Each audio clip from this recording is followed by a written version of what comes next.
Hi everyone, and welcome back to my channel. I'm Stephanie Pellet, a creative coach and consultant for entrepreneurs here in Toronto. And this is Ask Steph, my video show where I answer all of your business questions on everything from systems and operations to branding and content marketing to limiting beliefs and imposter syndrome and everything in between. I am so happy to answer these questions because I hope that they can make a difference in your business journey. And if you ever have a question for me, you can ask it over at stephaniepellet.com/ask, and I will definitely answer it on an upcoming episode of the show.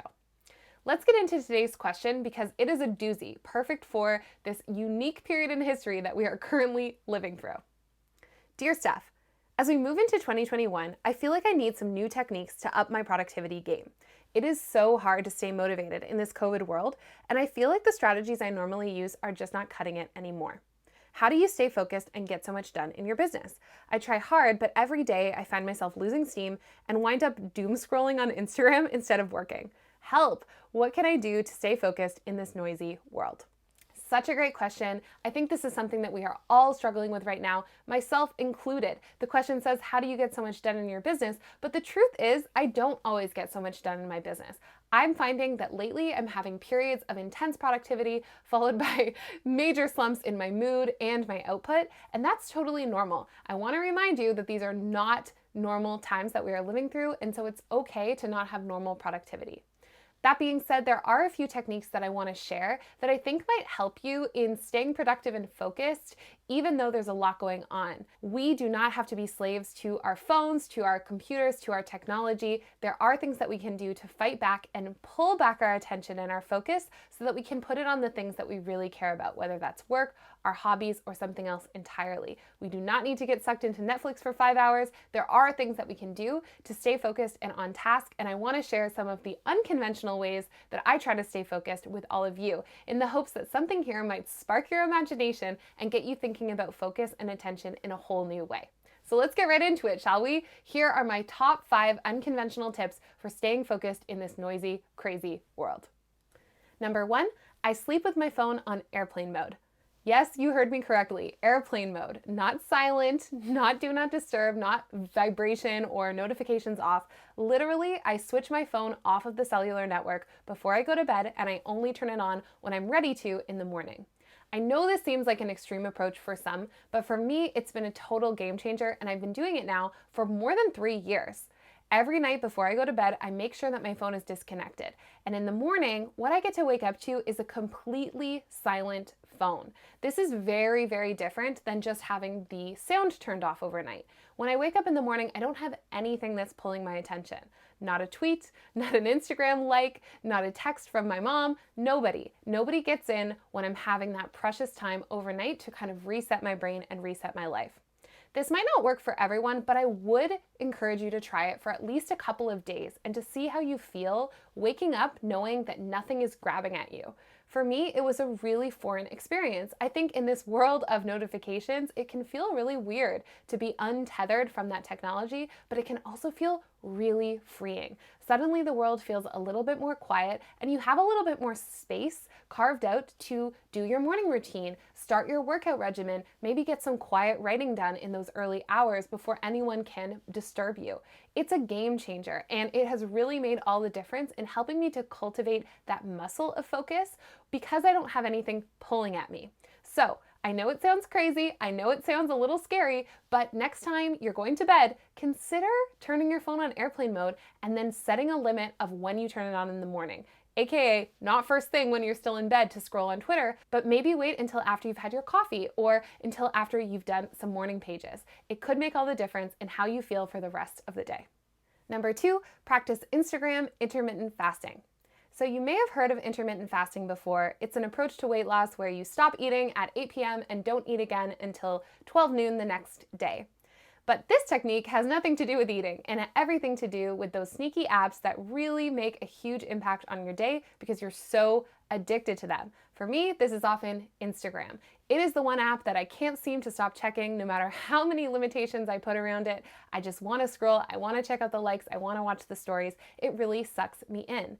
And so I find that this approach really helps because by setting the container limits, it means that even if I go a little bit crazy between the hours of 12 and 8, I still know that I have a few hours on either side in the morning and then after 8 p.m. where I'm not checking it, I'm not on it. I know this takes discipline. I know it's hard. I know that we've all ignored those notifications telling us that our time is up on the app and we just keep scrolling. I have been there too, but this is a practice. The more often you do it, the more of a routine it will become, and soon you will just be getting into your workday without checking that app and realizing that it's not as hard as it first started being. A lot of these suggestions so far are actually designed to help you pull away from that cycle of dopamine hits that the app really wants to keep you locked into. If you check your Instagram first thing in the day and you get those hits of dopamine that your brain is craving, it makes it a lot more likely that you're going to keep going throughout the day and keep searching for that dopamine hit. If you can limit even artificially, the amount of time that you can be on the app and even available for that hit of dopamine, you can start to detach yourself from the very addictive properties that these apps have. Remember, none of these addictive properties are on accident. They are on purpose. The apps want you to stay on as much as they possibly can. They want you to check first thing in the morning so that your brain gets in the habit for the rest of the day. So if you can set up these artificial limits for yourself, even if you need some accountability to do so, like a strategy group or a best friend who's also practicing this with you, you might be able to make a big dent in the amount of hours in your day that are given over to the advertising machine that is Instagram, and you can start to pull them back for use for your own purposes, your own focus, your own hobbies, your own creative projects, things that you want to do that have nothing to do with the distractions of other people's lives. Number 3, work in a weird place. I know this sounds kind of funny, but switching up where we're working can make a tremendous difference in terms of our focus and concentration throughout our day. Now, I get it. As I record this, we're in the midst of a global pandemic, and we can't exactly go to a stylish coffee shop or co-working space the way we used to be able to. But I do think we have more options than we might think in terms of switching up where we're working each day. One of my favorite unconventional options is to work in the bath. Yeah, you heard me right, in the bathtub. The reason why I love this is because you can unlock more creativity and brainstorming when you have just you, a pad of paper, and a nice relaxing bubble bath around you. I have planned some of my best workshops and talks this way, and I know a lot of people who love working in this capacity. It sounds strange, but it actually could help you be even more focused and productive. Another place I love to work, especially in the summer months, is what I call my forest office. There is a park near my house that has picnic benches, and it's surrounded by this forest glade of trees. It feels like a cathedral, but in nature, and it is absolutely so stunning and helpful for me to focus on the work that I'm doing. I love it, and it's somewhere that I get to go and switch things up. But this could be as simple as going for a walk to take a call or meeting you might have, going to a different room in your house, or sitting down on the floor instead of at your computer. Anything you do to switch up your location might actually have the added benefit of switching up your focus as well. Number 4, work in sprints. You may have heard me talk about this before because productivity parties, as I like to call them, are one of my favorite tools for incorporating in all of my group programming.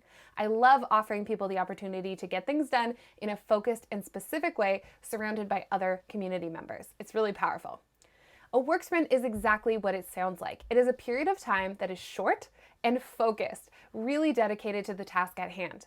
Most of the time when we're working, we are bombarded by distractions. Noises from our family, notifications, browser tabs, advertisements that seem exciting. Even our own minds can pull us off the task and tell us to go check our email or go look up something on that website that we were thinking about earlier. When we work in a sprint, we commit to ourselves that for a particular amount of time, we are not going to do any of those things. We are going to have one browser tab open, the one we need for the task. We are going to hide our phones from ourselves in a drawer or in another room. We are going to limit how much input we have coming in from other family members or other places in our lives, and no noise. We're going to just focus, stay committed, and get the job done. Something else I love about working in sprints is that it helps us with all of that imposter syndrome and doubt and overthinking that can sometimes creep in when we're trying to work on a task. A lot of times we spend extra hours that we don't need to spend weighing all of our options. But when we work in a sprint, we know we only have a very specific amount of time. So we can't really be wishy-washy, we can't be dilly-dallying around. We have to choose, and we have to choose quickly. This really helps whether it comes to writing without editing yourself or choosing amongst a few different software options. When we're trying to get the job done in a specific amount of time, it forces us to make lightning fast decisions that help us in the long run. Because let's be honest, you probably didn't need an extra 3 hours to look at all those options. You just needed to go with your gut and choose the thing that felt the best in the moment. I've done this with my website. I actually chose a page builder during a work sprint that I've been using for the past 4 years. I didn't need to look at everyone on the market, and I probably would have had I not been doing it during that work sprint. So the next time that you want to focus and get things done in a quick and efficient manner, here's what you're going to do. You're going to choose a task that you think will just fit within the time you have allotted. That means you can't be scurrying around doing all kinds of other things. You really have to focus in order to meet your time constraint. Then set yourself a timer. Maybe get some accountability, text your friends or your community and ask them to hold you accountable, and then get to work. And you will be amazed at how much you can get done in such a short amount of time. Last but not least, number 5, work to a consistent soundtrack. Now, I acknowledge up front that this might not work for everyone, but I have heard of some high-powered individuals who do the same thing as me, which is choose one soundtrack that represents focus time and then play it every time you really need to get into the zone. For me, this is the Hamilton soundtrack. I can get into a flow state listening to Hamilton just like that. It's crazy. Anytime I put it on and I hear those first few chords, I can get into the zone and stay there for as long as it takes to get something done. It is like a guaranteed foolproof option for me to stay focused for the whole time that the soundtrack is playing. The way that this has happened is that I've trained myself to know that when I hear those songs, it means that it's time to work. It's also time to sing loudly alone in my office, but that's besides the point. So if you want to try this out for yourself, choose a soundtrack that you absolutely love, that you don't mind associating with work. I don't mind associating Hamilton with my work time because it actually helps me make my work a lot more fun. But you can choose whatever soundtrack works for you. Then play it through, straight through, in order, every time that you really want to get into the zone with work, and make sure that you stay in the zone for the first few times that you play it. Then you will have built the habit, and you will now have this awesome tool in your toolbox to get things done whenever you need to. I know it sounds a little crazy, but trust me, it really works. And you can do it with more than one soundtrack if you want. I actually have done it with the most recent Taylor Swift album too, just by sheer force of repetition. I hope it works for you as well as it works for me. So there you have it, my 5 unconventional strategies for staying more focused and productive in your daily life. I would love to hear from you. Which of these tips seems the most interesting or exciting to implement in your own business?